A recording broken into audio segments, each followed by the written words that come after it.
Story 1. The Portrait of Desolation. Entering the White House as a historian was the apex of my career. The opportunity to explore its history and mysteries thrilled me beyond measure. But little did I know that my tenure there would lead me to a chilling encounter that would haunt me for the rest of my life. One stormy evening, I found myself wandering the dimly lit hallways of the White House. As the rain pelted the windows, I felt a growing sense of unease. It was as if the very building itself held its breath, waiting for something. I turned a corner and found myself in a corridor I had never seen before. The air was heavy with a musty scent, and the walls were adorned with portraits of past presidents. They stared at me with stern expressions, their eyes seeming to follow my every move. But one portrait drew my attention, an ornate frame that housed a figure shrouded in darkness. It was the portrait of President Edgar Hawthorne, a name not found in any history books or records. Intrigued by this anomaly, I approached the painting, my curiosity piqued. The figure in the portrait was obscured by shadows, and I could barely make out any details of his face.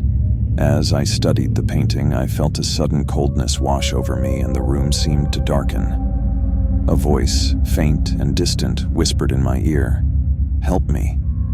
I stepped back, startled. It was impossible. Paintings didn't speak, and yet the voice had been unmistakable. I reached out to touch the portrait, and as my fingers made contact with the canvas, a surge of frigid energy coursed through me. The world around me warped and twisted. I was no longer in the White House, but in a dimly lit chamber filled with flickering candlelight. The figure from the painting stood before me, his face still hidden in shadows. He spoke with a voice that sent shivers down my spine. "I am President Edgar Hawthorne, the forgotten leader of this nation. I have been trapped here for centuries, cursed to wander these halls in eternal torment." I couldn't believe my ears. How could this be? I had never heard of a President Hawthorne in my extensive research. Hawthorne continued, "My presidency was erased from history, my name stricken from the records, but I am real, and I am trapped in this cursed existence. Only you can set me free." I was trapped in a nightmare, forced to unravel the mysteries of a long-lost presidency to free a tormented soul. Hawthorne's voice grew more desperate as he explained that the only way to release him was to discover the truth of his presidency and restore his name to the annals of history. As I delved into the archives and scoured historical records, I uncovered a sinister plot to erase President Hawthorne from history. His presidency had been marked by a series of unexplained disappearances and mysterious deaths, all of which had been carefully concealed. The more I dug, the more dangerous it became. I found myself pursued by shadowy figures who sought to silence me, to keep the truth hidden forever. But I couldn't stop. The fate of President Hawthorne rested on my shoulders, and I was determined to uncover the dark secrets that had led to his cursed existence. As I pieced together the puzzle, I realized that the White House held a history darker than anyone could have imagined. It was a place of power, yes, but also a place of secrets, conspiracies, and the vengeful spirits of those who had been erased from history. In the end, I succeeded in restoring President Edgar Hawthorne's name to history, and the curse that had bound him for centuries was finally broken. But the price of that knowledge was a heavy one, and the White House would forever be a place of both awe and dread in my mind, a place where the past and the present converged in chilling harmony. Story 2. Title: The Haunting of the Resolute Desk.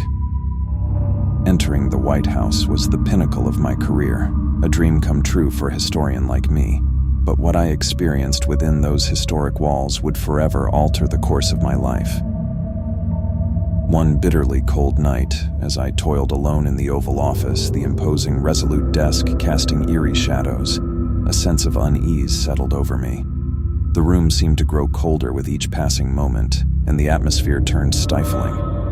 I tried to dismiss my discomfort as a mere product of the chilly Washington, D.C. winters, but deep down, I knew something was amiss. And then, I heard it. A faint, rhythmic tapping, like fingers drumming on wood. I rose from my seat, my heart pounding, and scanned the room for the source of the sound. My gaze settled on the Resolute desk, the historic piece of furniture that had served numerous precedents. As I approached the desk, the tapping grew louder, more insistent. It seemed to come from within the desk itself. I reached out and touched its polished surface, and that's when it began. A series of faint whispers, like a distant murmur. I couldn't make out the words at first, but the whispers grew more distinct with each passing moment. They were voices, hushed, urgent voices, as if they were trying to communicate with me. My pulse quickened as I leaned closer to the desk, straining to hear. And then I understood. The voices were calling out names of presidents long gone, their voices echoing through the ages. Lincoln, Kennedy, Nixon. The whispers continued, recounting the names of past presidents who had occupied the Oval Office. It was as if the desk held their memories, their voices trapped within its wooden confines. But as I listened, the voices took on a more sinister tone, their cadence shifting to a mournful lament. They spoke of secrets hidden in the White House, of deals made in the darkest of hours, and of the weight of the presidency that had driven some to madness.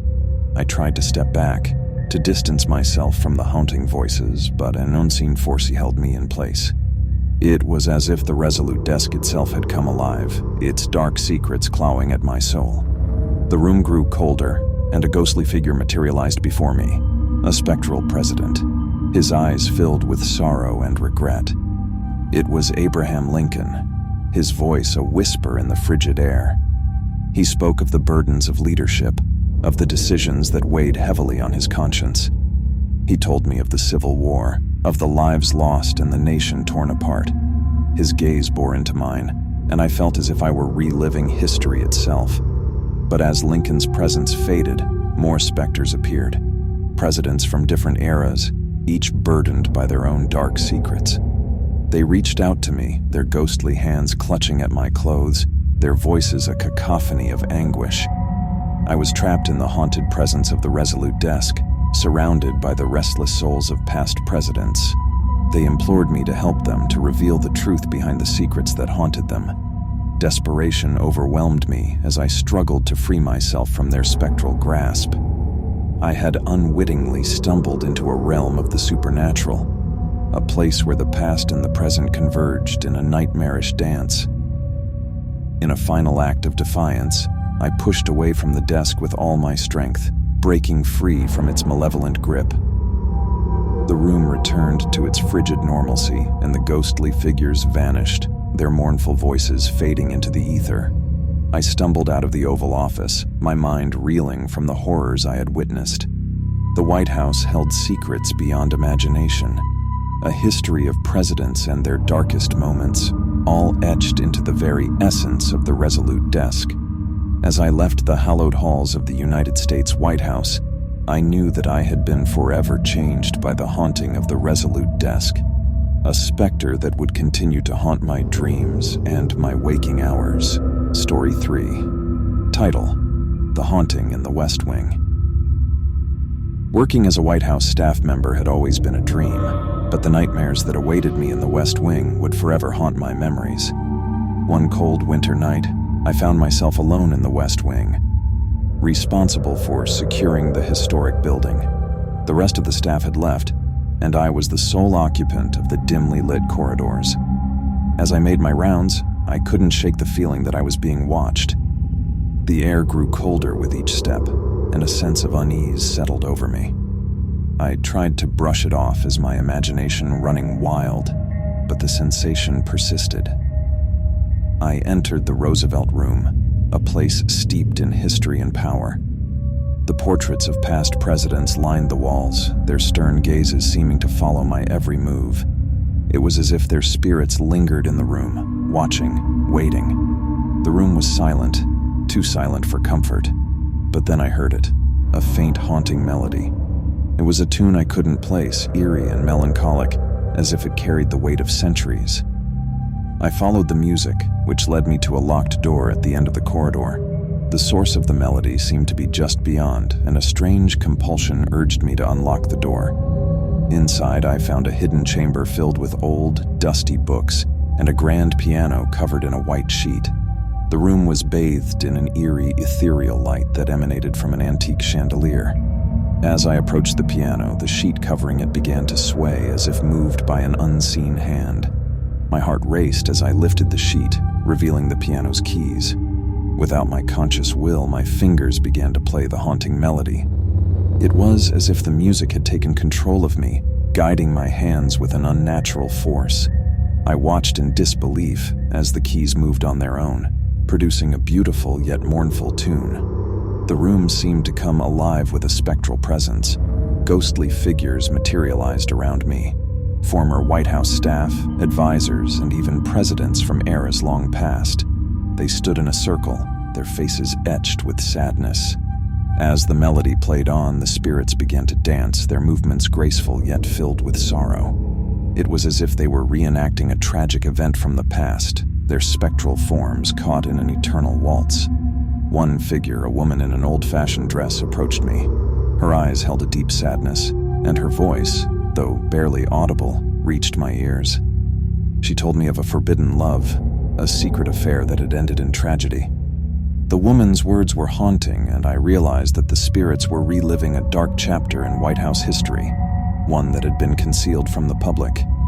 The affair had led to scandal and heartbreak, and the spirits were cursed to reenact their pain for all eternity. I tried to stop playing the piano, to break free from the spectral grip, but it was as if I were no longer in control of my own body. The music continued to pour from my fingers, and the dance of the spirits grew more frantic. Desperation overcame me as I realized the only way to end this spectral torment was to confront the truth. I asked the woman what had happened, and she revealed the shocking secret: a murder, a cover-up, and an unjust sacrifice. As the melody reached its climax, the room shook with a supernatural force. The chandelier above us shattered, and the spirits let out anguished cries. I felt a surge of energy pass through me, and the room was filled with blinding light. When I regained my senses, I was alone in the dimly lit Roosevelt room once more. The oppressive atmosphere lifted, the haunting melody had ceased, and the spirits had vanished. I left the West Wing that night haunted by the knowledge of the dark secrets that had unfolded within its walls. The White House held a history of hidden horrors, and I couldn't help but wonder what other spectral mysteries lay concealed in its hallowed halls, waiting to be uncovered by those who dared to listen. Story 4 title: The Shadowed Presidency. Working as a White House historian had always been a dream come true. The grandeur of the historic building and the secrets it held within its walls had always fascinated me. Little did I know that my fascination would soon turn into a nightmare that would haunt me for the rest of my life. One summer evening, the sun was setting over the White House, casting long shadows down the corridors. I was alone, responsible for cataloging and preserving the historic artifacts stored in the basement archives. The air was heavy with the weight of history, and the silence was broken only by the occasional sound of my footsteps echoing through the dimly lit halls. As I worked, I began to hear faint whispers, like distant conversations carried on the wind. I dismissed them at first, attributing them to the building's age and the creaking of old wood. But as I continued my work, the whispers grew louder and more distinct. Curiosity got the better of me, and I followed the eerie voices down a narrow corridor hidden behind a heavy oak door. The air grew colder as I ventured deeper into the darkness, and a sense of dread settled over me. I reached a small, dimly lit chamber that seemed frozen in time. Dust-covered relics and ancient tomes lined the shelves, and a flickering candle cast eerie shadows on the walls. But it was the whispers that drew my attention. As I listened, the voices revealed themselves as the spectral murmurs of past presidents and advisors. They spoke of dark secrets, hidden agendas, and the true nature of the presidency. It was as if the walls themselves held the memories and regrets of those who had held power in the White House. As I delved deeper into the room's history, I learned of a forgotten president, one whose term had been erased from official records. President Samuel Blackwood, they called him, a name that sent shivers down my spine. The whispers spoke of a shadowed presidency, one that had wielded power beyond imagination. Blackwood had made deals with dark forces, sacrificing the souls of his adversaries to maintain his grip on power. The White House had become a place of darkness, a nexus of malevolent energy. I realized that the whispers were not mere echoes of the past. They were a warning, a plea for help. The spirits of past presidents and advisors were trapped within the White House, their souls bound by the malevolent force that Blackwood had unleashed. As I tried to make sense of it all, I felt a sudden chill in the room and the candle's flame flickered and died. The chamber plunged into darkness and I heard a sinister voice, cold and commanding, speak from the shadows. "You should not have come here," it hissed. I fumbled for my flashlight, my heart racing. When the light pierced the darkness, I saw a figure emerge from the shadows, a tall, gaunt man with hollow eyes and a sinister grin. It was President Samuel Blackwood, or rather, his spectral form. He spoke of power, of the temptation to control the world from the Oval Office, and the price he had paid for his ambitions. Blackwood's presence was suffocating, and his voice echoed with an otherworldly malevolence.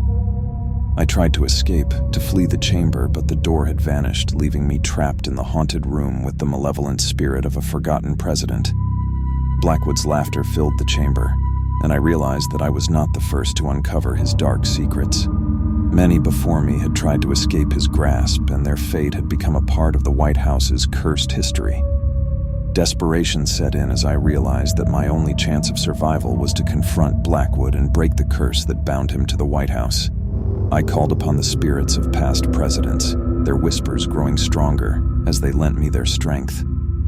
With a burst of spectral energy, I confronted Blackwood, demanding he release the trapped souls and leave the White House forever. The room shook with a supernatural force, and a blinding light enveloped us. When the light faded, I found myself standing alone in the basement archives, the oppressive presence of Blackwood gone. The whispers had ceased, and the room felt oddly still. I knew that I had played a part in breaking the curse that had haunted the White House for centuries, but the memory of my encounter with President Samuel Blackwood would forever haunt my dreams. The White House held secrets far darker than I could have ever imagined, a history of shadows and malevolence that transcended time and place.